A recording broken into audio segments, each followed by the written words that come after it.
CM Nitish Kumar ने प्रदेश की खुशहाली, एकता और विकास के लिए आशीर्वाद मांगा।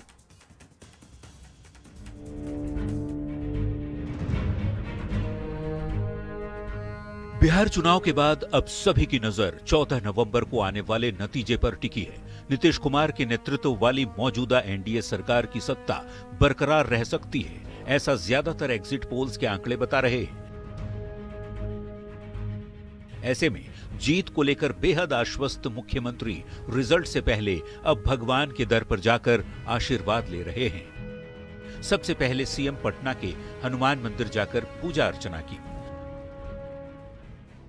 मुख्यमंत्री पटना हाईकोर्ट के पास स्थित हजरत शाह जलाल शहीद की मजार पर जाकर चादरपोशी की और अमन चैन की कामना की। सीएम के माथे पर हरे रंग का साफा भी बंधा हुआ था। मुख्यमंत्री के साथ मंत्री विजय चौधरी और अशोक चौधरी भी मौजूद थे। ये तस्वीर बेहद खास हो जाती है, वो भी तब जब 14 नवंबर को चुनाव परिणाम आएगा, लेकिन उसके पहले तमाम एग्जिट पोल में एनडीए को जीतता हुआ दिखाया जा रहा है और नीतीश कुमार को फिर से मुख्यमंत्री के तौर पे दिखाया जा रहा है। तो जाहिर तौर पे एनडीए के लिए काफ़ी उत्साह वाली बात है और यही वजह है कि नीतीश कुमार भी लगातार इस फीडबैक के बाद पूजा अर्चना में दिखे। और इस वक्त जो हम आपको तस्वीर दिखा रहे हैं ये है पटना हाई कोर्ट का मजार, जहां पे इस वक्त आप नीतीश कुमार को देख सकते हैं। तो ये तस्वीर पटना हाई कोर्ट मजार। मुख्यमंत्री नीतीश कुमार पटना साहिब स्थित हरमंदिर साहब जाकर प्रार्थना भी की और दशमेश पिता से बिहार की तरक्की का आशीर्वाद मांगा। बता दें, 14 नवंबर को बिहार विधानसभा के मतदान का रिजल्ट आने वाला है। इस बीच कई एग्जिट पोल्स में नीतीश के नेतृत्व में मौजूदा सरकार की दमदार वापसी का अनुमान लगाया गया है। ऐसे में मुख्यमंत्री भी भगवान के दर पर जाकर बिहार की तरक्की के लिए काम करते रहने का आशीर्वाद मांगा। न्यूज़ 18 के लिए पटना से आनंद अमृतराज की रिपोर्ट।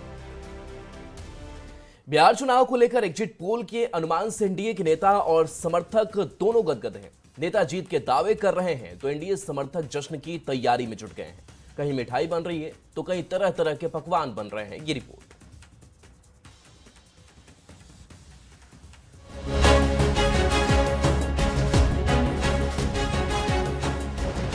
बिहार विधानसभा चुनाव का रिजल्ट आने में अभी एक दिन की देरी है।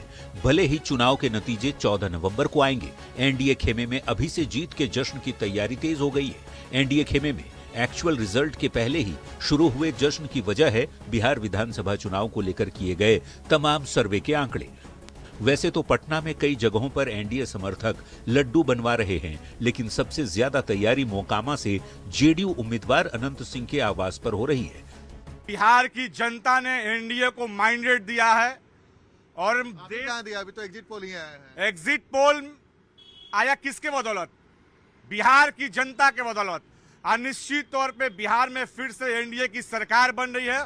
अनंत सिंह के आवास पर 20,000 लोगों के भोज की तैयारी हो रही है। हजारों क्विंटल दूध उबाला जा रहा है। कई तरह के मिठाई बनाए जा रहे हैं। पूरी, सब्जी, रायता के साथ ही कई व्यंजन भी बनाए जा रहे हैं। बड़ा पंडाल तैयार किया जा रहा है, जहां कार्यकर्ताओं को रहने और खाने की व्यवस्था होगी। पंडाल में बड़ा स्क्रीन लगाया जाएगा, जहां कार्यकर्ता मतगणना को लाइव भी देख सकेंगे। यहाँ पे दूध जो है वो बड़े मात्रा में, कई टन जो है दूध यहाँ पे लाया जा रहा है, फाड़ा जा रहा है और यहाँ पे खोवा बनाने की तैयारी है। यहाँ से आप जरा देखिए, यहाँ से रसगुल्ले जो है वो बनाए जाएंगे और उसकी तैयारी जो है उसकी अभी से हो रही है। ये जरा देखिए कि वही एक टैंक जो है वो दूध आया है और पतीले में दूध जो आप देखेंगे वो लगातार किस कदर से है। अब बिहार विधानसभा का चुनाव कौन जीतता है, किस गठबंधन की सरकार बनती है, ये 14 नवंबर को ही पता चलेगा। फिलहाल एनडीए नेताओं और कार्यकर्ताओं का टेम्पो बेहद हाई है। न्यूज़ 18 के लिए पटना से आनंद अमृतराज और रवि एस नारायण के साथ ब्यूरो रिपोर्ट। और एग्जिट पोल के आंकड़ों के बाद एक तरफ एनडीए में जश्न का माहौल है तो दूसरी ओर आरजेडी नेता तेजस्वी यादव ने एग्जिट पोल को सिरे से खारिज कर दिया है। तेजस्वी ने दबाव में सर्वे दिखाने का आरोप लगाया और दावा यह भी किया कि महागठबंधन की सरकार बनने जा रही है। तेजस्वी के बयान पर अब सियासी बवाल भी शुरू हो गया है। ये रिपोर्ट आपको दिखाते हैं। प्रोपेगेंडा मोदी जी की एजेंसी द्वारा एक मानसिक तौर पे लोगों का दबाव बना रहे, इसलिए ये पूरा जो है सर्वे जो है कराया गया है। फाइनल फेज के मतदान के बाद आए एग्जिट पोल से एनडीए के नेता गदगद हैं।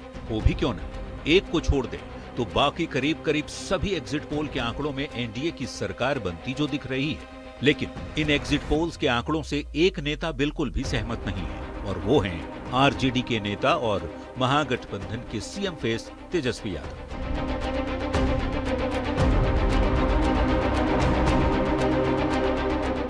तेजस्वी यादव ने चुनाव के सर्वे को सिरे से खारिज कर दिया है। उन्होंने दबाव में सर्वे दिखाने का आरोप लगाया और दावा किया कि उनकी सरकार बनने जा रही है और 18 नवंबर को उनका शपथ ग्रहण होगा। सभी लोगों ने भारी मतदान करके इस सरकार के खिलाफ वोट किया है और इस बार बदलाव जो है होने जा रहा है। कहीं इफ एंड बट की भी गुंजाइश नहीं रह गई है। तेजस्वी के एग्जिट पोल पर दिए गए बयान पर एनडीए नेताओं ने पलटवार किया है। ये सब उसी किस्म का आरोप है जो वोट चोरी और एसआईआर पर था।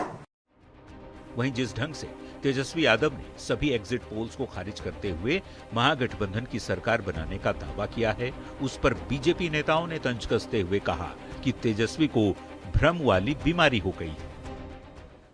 अंग्रेजी में एक शब्द होता है डेल्यूजन, मतलब मानसिक असमंजता।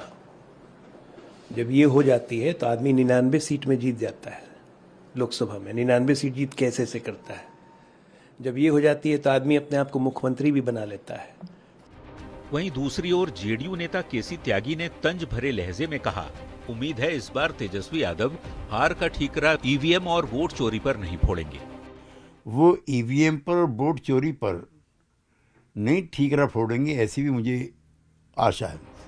बिहार विधानसभा की 243 सीटों के लिए 11 नवंबर को फाइनल राउंड की वोटिंग पूरी हो गई और वोटिंग खत्म होने के बाद 12-13 से ज्यादा सर्वे एजेंसियों ने अपने अपने एग्जिट पोल का आंकड़ा जारी किया। सिर्फ एक को छोड़ दें तो सभी सर्वे में एनडीए की सरकार बनती दिख रही है। वैसे तो एक्चुअल रिजल्ट 14 नवंबर को आएंगे, तभी पता चलेगा कि किसकी सरकार बनेगी। लेकिन सवाल है कि क्या एक साथ सभी सर्वे एजेंसियों का अनुमान गलत होना संभव है? न्यूज़ 18 के लिए पटना से अमित कुमार और दिल्ली से अमितेश सिंह के साथ ब्यूरो रिपोर्ट।